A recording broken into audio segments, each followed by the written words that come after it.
A un tema que he estado posponiendo por algún tiempo, pero que ya vamos a iniciarlo hoy. Vamos a iniciar el tema de la o serie, como le quiera llamar, de la carta a los romanos. Para mí es fundamental entender, y para usted también como iglesia, como hijo de Dios, es importante que entienda por qué es tan importante la carta a los romanos. Bueno, la carta a los romanos se considera como una o la más importante de todas las cartas que el apóstol Pablo escribió, porque en esta carta pues se nos enseña el plan perfecto de la salvación, se nos enseña el plan de salvación, se nos enseña paso por paso los motivos, las causas por las cuales Dios de esta manera o de la manera que nosotros entendemos y sabemos envió a su Hijo a morir por nosotros. Tenemos que entenderlo. Tenemos que entender que es el libro o la carta donde más se habla de gracia, de fe, restauración, se habla de la justificación, y todo esto lo debemos de entender, porque hay mucha gente que no comprende cuál es su rol, qué es salvación. Entonces es importante para mí poder dar este tema. Claro, es un tema muy vasto, con estos, incluso hay eruditos de la Biblia que hoy en día todavía le siguen sacando jugo a este tema. Es un tema muy profundo, muy vasto. Yo lo estaré dando un poco más superficialmente, a grandes rasgos, porque pues, es mucho lo que habla. Hay mucha controversia también, diversos temas.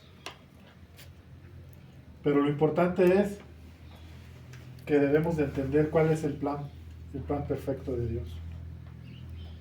Bueno, esta carta pues es obvio, se le atribuye al apóstol Pablo porque él es quien la escribió, o por lo menos quien la dictó. Posiblemente fue el hermano Tercio, que era su colaborador muy allegado a Pablo, que él normalmente le escribía. Aquí la reseña histórica aquí, según los historiadores, creen que la iglesia de Roma era una iglesia que no estaba muy coordinada, era una iglesia que no tenía una, una supervisión apostólica, por lo cual era una iglesia que doctrinalmente no estaba bien cimentada. Había la iglesia de Roma era en gran manera o en gran parte era, ¿cómo se dice?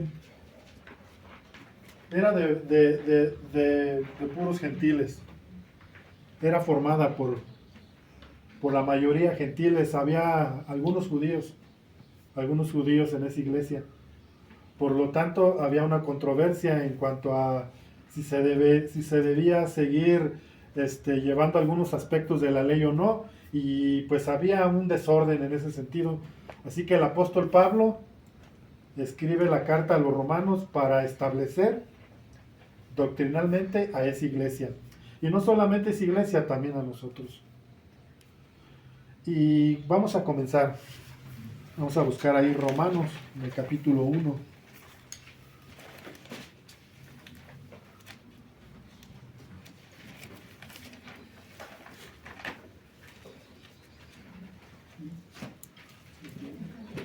¿Ya lo tienen?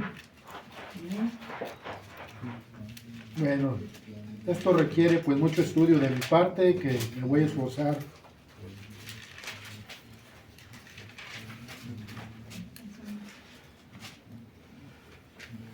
Este tema, bueno, esta carta empieza con las salutaciones que el apóstol Pablo normalmente tenía, pero se destaca mucho en la primera parte de esta carta el plan de salvación.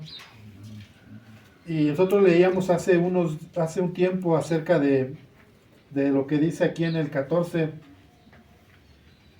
no, en el 16. Aquí nos muestra el plan de salvación. Dice, porque no me avergüenzo del Evangelio, porque es poder de Dios para salvación. ¿Así dice? Sí. Porque es poder de Dios para salvación a todo aquel que cree, al judío primeramente, pero también al griego. Ya hablábamos un poco acerca del mensaje central de la cruz. ¿Recuerdan cuál es el mensaje central de la cruz? El mensaje central de la cruz es Cristo. Es cristocéntrico. No hay otro mensaje. Los apóstoles predicaron a Cristo. Cuando ellos fueron dispersos, cuando ellos comenzaron a una persecución, a donde quiera que iban ellos predicaban ¿a quién? Predicaban a Cristo. Bueno, el mensaje central de la cruz, ¿cuál es? ¿Se acuerdan? Yo les daba un ejemplo y les decía que la iglesia moderna de hoy dice ven y recibe. Y el verdadero mensaje de la cruz es ven y da. O sea, ven y ofréndate a Dios. Ven y ofrécete a Dios. Ven y dale toda tu vida, todo tu corazón a Dios. Ese es el mensaje central del Evangelio. Bueno, comienza el apóstol Pablo para establecer las bases por las cuales va a dar su mensaje de salvación. Es primeramente llevar la culpa a donde pertenece. Si vamos a hablar de la justicia de Dios, si vamos a hablar de la justificación de Dios, entonces tenemos que ver cuál es la causa. ¿Por qué Dios nos justifica? ¿Por qué Dios tuvo misericordia de nosotros? Entonces vamos a llevar, como lo decía antes, el apóstol Pablo, para comenzar esta carta, lo primero que hace es llevar la culpa a donde pertenece. Y establece y enseña la culpabilidad del hombre. Aquí comienza todo. Este es el primer tema que tiene este mensaje, que es la culpabilidad universal del hombre. Si nosotros analizamos los periodos que han pasado durante la creación, desde la creación hasta nuestros tiempos, lo vamos a dividir en dos partes. Cuando el hombre estaba en el huerto del Edén, el hombre su conciencia aquí lo apunté, era inocencia. ¿Por qué era inocencia? ¿Por qué se le llamó a esa etapa la etapa de la inocencia? Porque dice la palabra que no conocían el pecado. No había pecado. Ellos no sabían qué era el conocimiento del bien y del mal. Ellos solamente conocían el mensaje de Dios, o conocían la voz de Dios, o distinguían la voz de Dios. Quiere decir que había una inocencia. Después de que el hombre conoce el bien y el mal, pasamos a la conciencia. Un hombre consciente que existe el bien y que existe el mal. Entonces a esto nosotros le llamamos, y bueno, hasta el día de hoy, mucha gente expresa lo que hay en su interior, que es conciencia del bien y del mal. Un niño, desde pequeño, se le enseña qué es el bien y qué es el mal. Y comienzan ellos a tener ¿qué? Conciencia. No hagas tal cosa porque no está bien. No te metas a ese lugar porque te vas a accidentar. Entonces el niño va entendiendo que va teniendo conciencia de que hay bien y que hay mal, que hay bien y mal. Por eso el apóstol Pablo establece este principio y nos dice que el hombre es culpable delante de Dios. No hay un justo ni un uno. Dios, aquí el apóstol Pablo habla de la culpabilidad universal desde que el hombre conoció el bien y el mal. Ahora fíjense, vamos a leer. Es 1:18.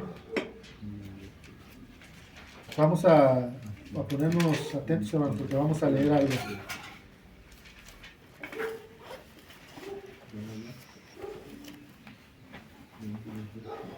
Vamos a ver aquí cómo el hombre cayó en una condenación a causa de ignorar a Dios. Ya lo tiene en 1:18. ¿Están ahí? Bueno, dice así la palabra de Dios. Porque la ira de Dios se revela desde el cielo contra toda impiedad e injusticia de los hombres, que detienen con injusticia la verdad. Porque lo que de Dios se conoce les es manifiesto, pues Dios se los manifestó. Porque las cosas invisibles de Él, su eterno poder y deidad, se hacen claramente visibles desde la creación del mundo, siendo entendidas por medio de las cosas hechas, de modo que nadie tiene excusa. Pues habiendo conocido a Dios, no le glorificaron como a Dios, ni le dieron gracias, sino que se envanecieron en sus razonamientos, y su necio corazón fue entenebrecido. Profesando ser sabios, se volvieron necios, y cambiaron la gloria del Dios incorruptible en semejanza de imagen de hombre corruptible, de aves, de cuadrúpedos y de reptiles. Por lo cual Dios también los entregó a la inmundicia en las concupiscencias de sus corazones, de modo que deshonraron entre sí sus propios cuerpos, ya que cambiaron la verdad de Dios por la mentira, honrando y dando culto a las criaturas antes que al Creador, el cual es bendito por los siglos. Amén. Por esto, Dios los entregó a pasiones vergonzosas, pues aún sus mujeres cambiaron el uso natural por el que es contra la naturaleza. Y de igual modo, también los hombres, dejando el uso natural de la mujer, se encendieron en sus lascivias unos con otros, cometiendo hechos vergonzosos hombres con hombres, y recibiendo en sí mismos la retribución debida a su extravío. Y como ellos no aprobaron tener en cuenta a Dios, Dios los entregó a una mente reprobada para hacer cosas que no convienen, estando atestados de toda injusticia, fornicación, perversidad, avaricia, maldad, llenos de envidias, llenos de homicidios, contiendas, engaños, malignidades, murmuradores, detractores, aborrecedores de Dios, injuriosos, soberbios, altivos, inventores de males, desobedientes a los padres, necios, desleales, sin afecto natural, implacables, sin misericordia, quienes habiendo entendido el juicio de Dios, que los que practican tales cosas son dignos ¿de qué? Son dignos de muerte. No solo las hacen, sino que también se complacen con aquellos que las practican. Vamos a seguir leyendo, hermanos. Por lo cual, eres inexcusable, oh hombre, quien quiera que seas tú, que juzgas, pues en lo que juzgas a otros te condenas a ti mismo, porque tú que juzgas haces lo mismo. Mas sabemos que el juicio de Dios contra los que practican tales cosas es según verdad. Y piensas, oh hombre, tú que juzgas a los que tal hacen y haces lo mismo, que tú escaparás del juicio de Dios. O menospreciar las riquezas de su benignidad, paciencia y longanimidad, ignorando que su benignidad te guía al arrepentimiento. Pero por tu dureza y por tu corazón no arrepentido, atesoras para ti mismo ira para el día de la ira y de la revelación del justo juicio de Dios, el cual pagará cada uno conforme a sus obras, vida eterna a los que perseverando en el bien hacer, buscan gloria y honra e inmortalidad, pero ira y enojo a los que son contenciosos y no obedecen a la verdad, sino que obedecen a la injusticia, tribulación y angustia sobre todo ser humano que hace lo malo, el judío primeramente y también al griego, Pero gloria y honra y paz a todo aquel que hace lo bueno, al judío primeramente y también al griego, porque no hay excepción de personas para con Dios, porque todos los que sin ley han pecado, sin ley también perecerán, y todos los que bajo la ley han pecado, por la ley serán juzgados, porque no son oidores de la ley los justos ante Dios, sino los que la hacen, serán así justificados. Porque cuando los gentiles que no tienen la ley hacen por naturaleza lo que es de la ley, estos, aunque no tengan ley, son ley para sí mismos, mostrando las obras de la ley escritas en sus corazones, dando testimonio su conciencia y acusándole o defendiéndolos de su razonamiento, en el día en que Dios juzgará por Jesucristo los secretos de los hombres conforme a mi evangelio. Hasta ahí vamos a leer. Aquí está hablando acerca de la culpabilidad universal del hombre. Aquí ya ya en el capítulo, en todo el capítulo 2, desde el 17 en adelante, aquí entran también ya los judíos. Los judíos que son el pueblo escogido de Dios. Los judíos que por causa de ellos llegó la salvación. Ellos también son puestos dentro, vamos a decirlo así coloquialmente, dentro de este costal. Aquí no es porque son el pueblo de Dios, no, aquí Dios está acusando a todos de pecado. Y por causa del pecado, todos, la paga del pecado es ¿qué? La muerte. Todos estamos condenados, todos estamos sin esperanza, todos necesitamos la misericordia de Dios para llegar al conocimiento de Él. Entonces, aquí nos está enseñando paso por paso cómo fue la decadencia moral del hombre. En primer lugar, cuando el hombre intenta subsistir por sí mismo y sacar de contexto a Dios, dice que Dios, al ver su extravío, al ver que ellos no toman en cuenta a Dios, no lo aman, no lo buscan, tienen conciencia de que Dios existe, porque muchos pueden decir, pero solo se le reveló al pueblo hebreo. No, aquí dice que Él se lo reveló por medio de las cosas criadas. Es decir, que cualquiera que tenga razonamiento y que pueda llegar a tener un sentimiento de hacer una reflexión de lo que es la vida, de lo que subsiste alrededor nuestro, debe de llegar a una conclusión de que hay un Dios soberano, un Dios todopoderoso que creó los cielos y la tierra. Entonces, en este punto Dios no exonera a nadie, sino que nos hace ver y nos hace sentir que todos, de alguna manera, hemos tenido la oportunidad de conocer a Dios. Todos. Dios se ha revelado en diferentes civilizaciones. Dios se nos ha revelado, pero el hombre ha decidido ¿qué? Seguir una vida sin tomar en cuenta a Dios. ¿Y qué es lo que hace Dios? Dice que Dios nos entrega a una mente reprobada. El hombre comienza una decadencia moral porque no ama a Dios, porque no toma en cuenta a Dios. ¿Y qué sucede? Se apartan completamente de Dios, le dan la espalda completamente a Dios. Entonces Dios, justamente, porque sobre advertencia no hay engaño. Entonces justamente Dios tiene que emitir un juicio. Y el juicio es pena de muerte.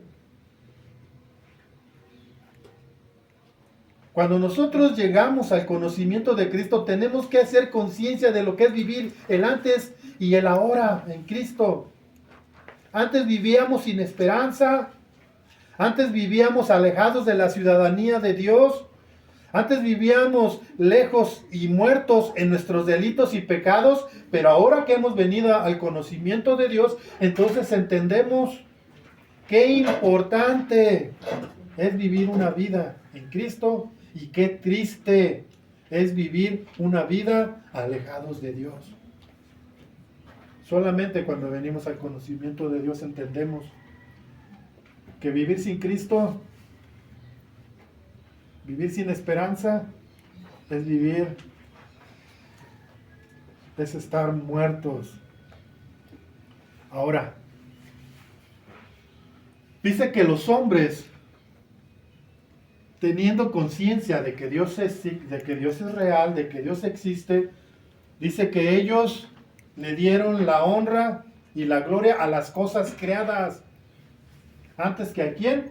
El creador. Antes que al Creador. O sea, se volvieron idólatras.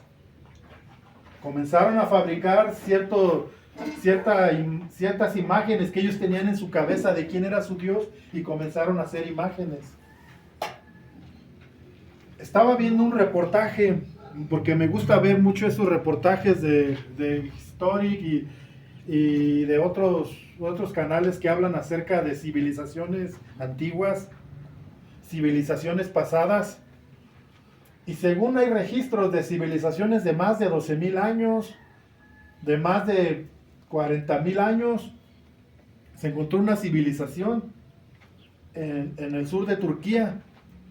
Y según los científicos y los antropólogos y todos los que se dedican a estudiar este tipo de cosas, dicen que esta fue o es la civilización más antigua que se haya, de lo cual haya una documentación en la Tierra. ¿Y por qué les digo esto? Porque al estar investigando ellos acerca de esa civilización, quiénes eran, cuáles eran sus costumbres, en qué creían, qué hacían, y se encontró con que ellos, fíjense, desde cuántos años, miles o cientos de años atrás, desde cuándo ha tenido el hombre conciencia de que se debe adorar a una deidad. Y ellos se encontró allí un símbolo de una serpiente enroscada como en una vara. Y descifraron las letras que había allí y era el culto a Kundalini, así dice. Kundalini es la adoración a la serpiente. Vamos a buscar civilizaciones. Ya hoy en día, ya la ciencia y también la comunicación y todo lo que nosotros vemos por televisión o en esos reportajes, nos damos cuenta que había ciertas conexiones entre culturas de Mesoamérica o de aquí de México o de aquí de América con culturas de por allá de los indonesios, de Indonesia, por allá de todas esas partes de las islas que están allá por aquellas partes del Pacífico en Asia. Ahora fíjense, aquí en México, ¿cuál era la deidad o a quién era a quien se le daba culto? ¿A quién? A la serpiente. Los mayas le llamaban Cuculcán. ¿Dónde? Solo digo que la serpiente emplumada. A la serpiente emplumada, sí. Los mayas le llamaban Cuculcán y los aztecas Quetzalcóatl. Y así nos vamos en diferentes culturas y nos damos cuenta que esas pirámides son muy similares a pirámides que hay allá en esas partes que les digo, allá de las islas de Indonesia. Y incluso las caras esas serpientes en los de piedra, esas que están adornando las pirámides, están allá también. Entonces quiere decir que había una conexión con todo esto. Incluso las formas en las que fueron colocadas unas y otras. Incluso eso tiene mucho que ver. Bueno, ¿yo a qué quiero llegar? Quiero llegar a que el hombre decidió olvidarse de Dios. Y empezó a adorar a la serpiente. Empezó a adorar a las vacas. En la India es más preciada la vida de una vaca que de una mujer. Sí, aunque de repente nos quiera dar risa, así es. La vaca es sagrada, las ratas. Hay unos templos muy enormes donde donde se les alimenta a las ratas y está prohibido que alguien intente pisarla o matar una rata, porque para ellos son dioses. Hace tiempo, no sé si ustedes llegaron a ver, había un video en la India, que había una vaca que la tenían muy adornada con muchas, no sé cómo decirlo, pero eran adornos de mantas que les ponían con campanitas de oro y muchas cosas muy estaba muy, ¿cómo se les llama? Artesonada la vaquita esa, pero ¿saben qué hacía la vaca? Ellos llegaban y se postraban ante la vaca, y ¿saben qué hacía la vaca? Alzaba la mano y les ponía la pata, pues, y les ponía en sus cabezas, en señal de que esa vaca les estaba transfiriendo, no sé, alguna bendición que ellos creían así. Entonces nos damos cuenta cómo el hombre ha hecho enojar a Dios. Cómo el hombre ha hecho todo lo posible porque Dios envía un juicio hacia el hombre. Pero Él nos da una oportunidad. Ahora, estamos viendo aquí que no solamente está hablando del hombre gentil, también está hablando de los judíos. También les está diciendo a los judíos que ellos necesitan, porque la ley no los justifica. Debemos de leerlo, hermanos. Ayúdenme, por favor. Yo no puedo darle todo aquí porque, pues, para empezar, me estoy metiendo apenas en este tema. Nunca lo había hecho así. Me estoy metiendo, pero ustedes me van a ayudar mucho leyéndolo ustedes también. Y se van a dar cuenta, miren, aquí está. Vamos a leerlo aquí en el 2:17. Comienza aquí, acerca de los judíos. Mira lo que dice. He aquí, tú tienes el sobrenombre de judío y te apoyas en la ley y te glorías en Dios y conoces su voluntad e instruido por la ley apruebas lo mejor y confías en que eres guía de los ciegos, luz de los que están en tinieblas, instructor de los indoctos, maestro de niños, que tienes en la ley la forma de la ciencia y de la verdad. Tú pues que enseñas a otros, ¿no te enseñas a ti mismo? Tú que predicas que no se ha de hurtar, hurtas. Tú que dices que no se ha de adulterar, adulteras. Tú que abominas de ídolos, cometes sacrilegio. Tú que te jactas de la ley, con infracción de la ley, deshonras a Dios, porque como está escrito, el nombre de Dios es blasfemado entre los gentiles, ¿por causa de qué?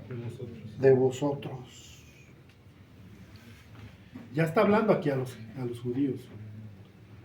Ya les está diciendo a ellos que ellos también son infractores, que ellos también necesitan venir al arrepentimiento.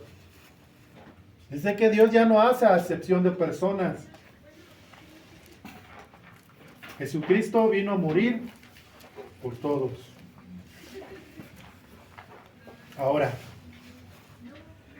busquen ahí por favor en Romanos 6:16 alguien. Quiero hacer una pequeña explicación. ¿Por qué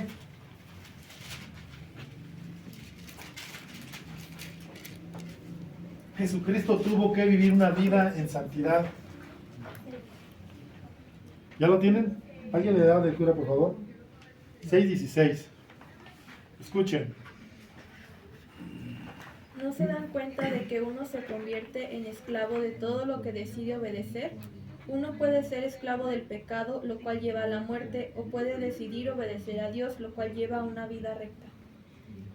Escuchen, otra vez, hija, escuchen por favor, miren, esta versión me gusta, escuchen. ¿No se dan cuenta de que uno se convierte en esclavo de todo lo que decide obedecer? Uno puede ser esclavo del pecado, lo cual lleva a la muerte, o puede decidir obedecer a Dios, lo cual lleva a una vida recta.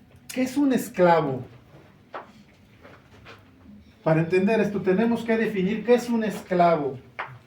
Es alguien que pertenece a alguien. Es alguien que pertenece a alguien. Mario dice algo muy cierto, es alguien que no tiene derechos.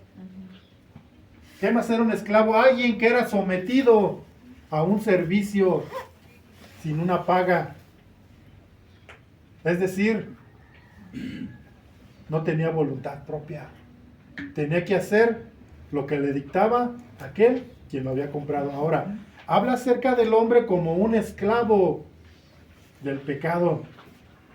El pecado se enseñoría del hombre. Vamos a ver qué dice Juan 8:34, Evangelio de Juan.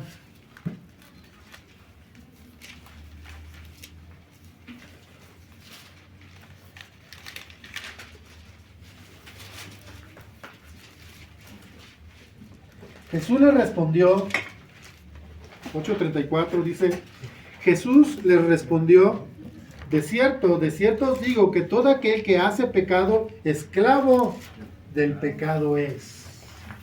¿Por qué hay mucha gente que no puede librarse del pecado?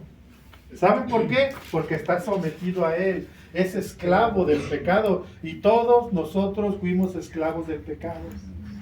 Todos nosotros estábamos sujetos a servidumbre al pecado. La palabra de Dios dice que el Dios de este siglo cegó el entendimiento ¿de quién? De los incrédulos, para que no les resplandezca la luz del Evangelio. Ahora dice que los entregó una mente reprobada, pero en esta mente reprobada también habla de una mente entenebrecida. ¿Qué es una mente entenebrecida? Una mentalidad que no tiene la capacidad de poder entender el plan de Dios. No puede, porque su mente está entenebrecida.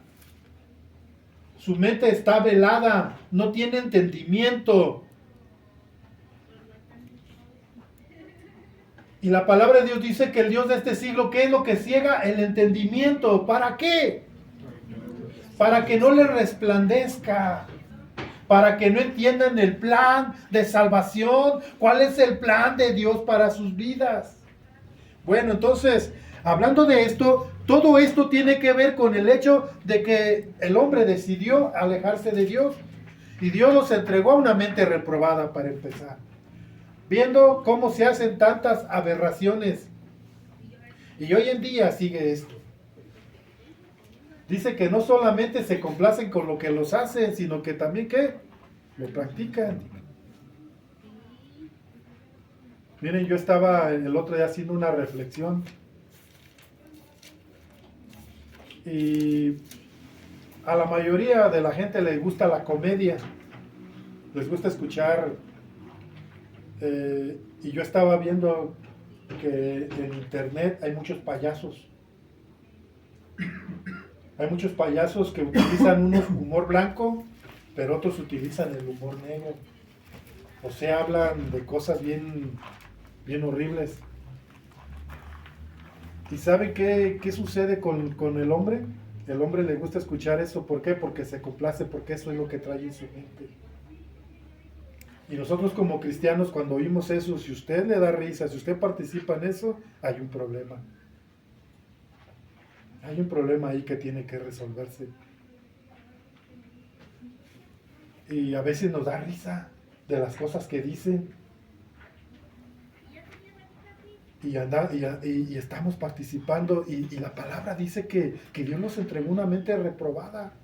Porque de la abundancia de su corazón está hablando su boca. Y a consecuencia de esto, Dios tiene que emitir un juicio. Lo vemos lejano. Vemos las cosas así como que Dios ni para bien ni para mal se mete conmigo. Tengamos mucho cuidado. Porque Dios un día se va a revelar. Porque Dios un día tendrá que hacer un juicio. Y la palabra de Dios dice que horrenda cosa es caer en manos de un Dios vivo. Así que como iglesia, hermanos, tenemos que alejarnos de todo esto. tenemos que alejarnos del doble sentido. Porque luego ahí andamos escuchando y pues son cosas chistosas y nos da risa. Pero hay que tener cuidado. Mucho cuidado, hermano.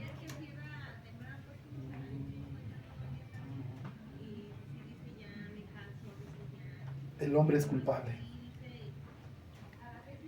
Y ahora vemos aquí, bueno, vamos a leer otro.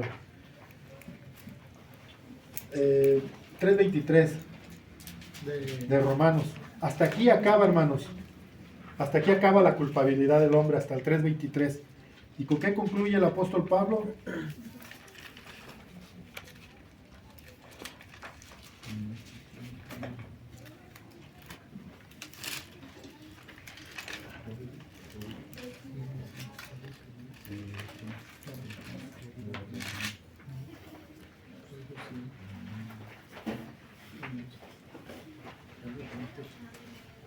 Porque el tema que sigue es justicia y justificación.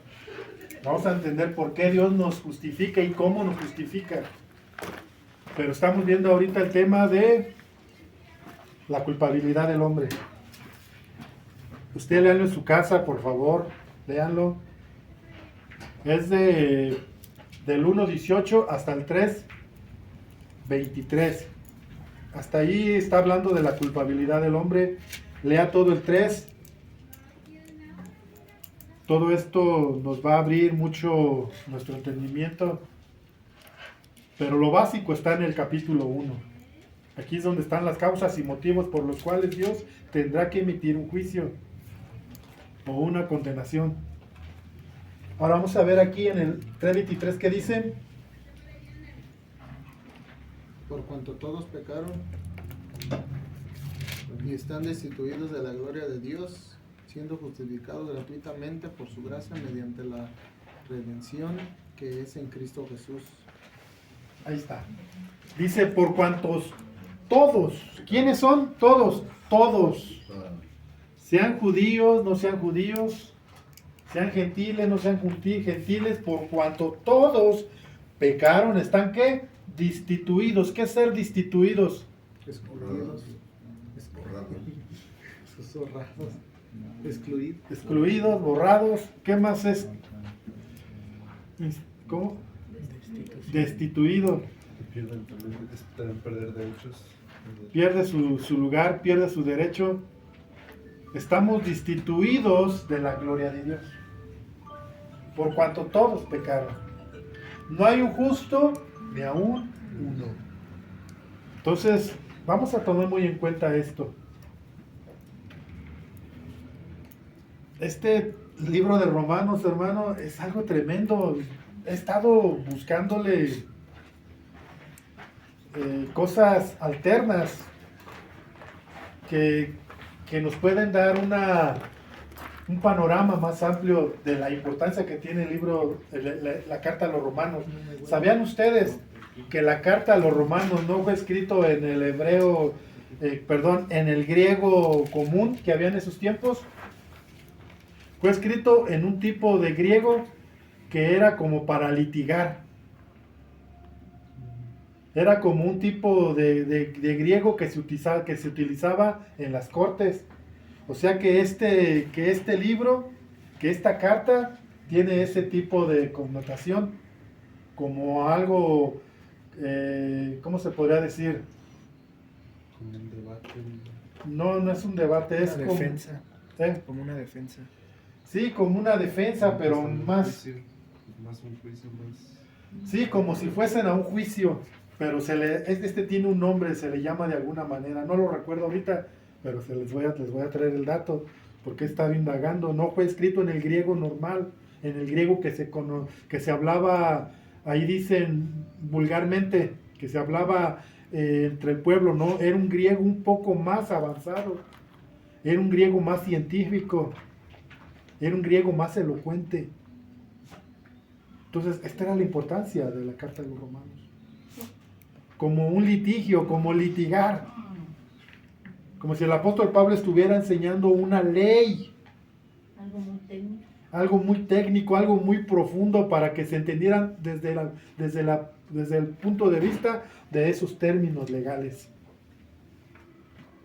según lo que yo estuve investigando. Entonces vamos a ver cómo los demás temas se van a ir desarrollando. Y pues vamos a echarle ganas a esto. Antes no teníamos agua, si no. Entonces, hermanos, pues este tema queda abierto. Vamos a dejarlo hasta aquí. Acuérdense, la culpabilidad del hombre nos lleva a ser condenados por Dios. Pero vamos a ver por qué somos justificados y a través de qué. Y aquí nos dio una introducción, este versículo 3:23. Ya nos da una introducción. Pero me gustaría que léanlo por favor. Lean Romanos del 1 al 3, completitos. Léanlos. Y así sucesivamente vamos a ir desglosando los temas fundamentales que tiene esta carta y cómo aplicarlo como iglesia. Y si nosotros lo aplicamos como iglesia, estaremos haciendo lo que Dios quiere. Seremos una iglesia que va a ir creciendo en madurez y en estabilidad espiritual, porque estamos acatando la palabra de Dios. Entonces cierre sus ojos, vamos a orar.